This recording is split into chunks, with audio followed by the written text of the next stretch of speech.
Hello friend, welcome to my new channel.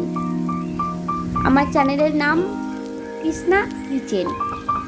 যে ভিডিওটা আমি বানাবো এটা আমার প্রথম ভিডিও। আমার চ্যানেলটা প্লিজ সবাই সাবস্ক্রাইব করে দেবে, দিয়ে আমার পাশে থাকবে।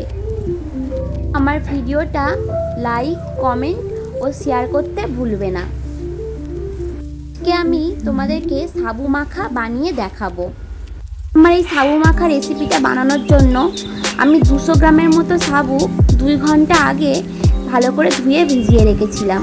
আর এখানটায় আমি নিয়েছি একটা গোটা আম ছোট্ট ছোট্ট করে কেটে, আর নিয়েছি 2টো কলা ছোট ছোট করে কেটে, 100 গ্রামের মতো চিনি নিয়েছি। তো মিষ্টিটা তোমরা তোমাদের স্বাদ মতো ইউজ করবে। কেউ বেশি খেতে ভালোবাসলে আর একটু বেশি দিতে পারো, আর যদি কেউ কম মিষ্টি খাও তো কম মিষ্টি দিতে পারো। আর এখানে আমি নিয়েছি 200 গ্রামের মতো টক দই।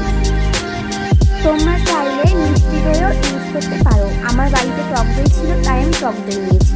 আর একটা গোটা নারকেল কুচিয়ে নিয়েছি।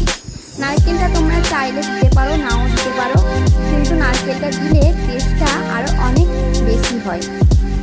তারপরে সমস্ত উপকরণগুলো সুন্দরভাবে এরকমভাবে মিক্স করতে হবে যতক্ষণ একটা উপকরণ আর একটা উপকরণের সাথে সুন্দরভাবে মিশে যায়।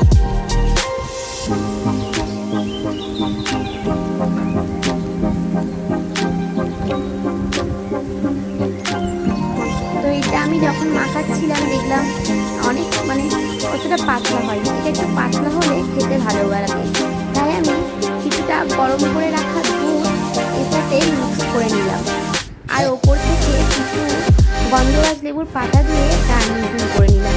এটা করে সুন্দর স্মেল আসবে।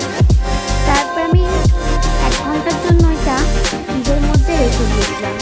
তো ফ্রিজ থেকে বের করে এটা আবার একবার ভালো করে মিক্স করে নিয়ে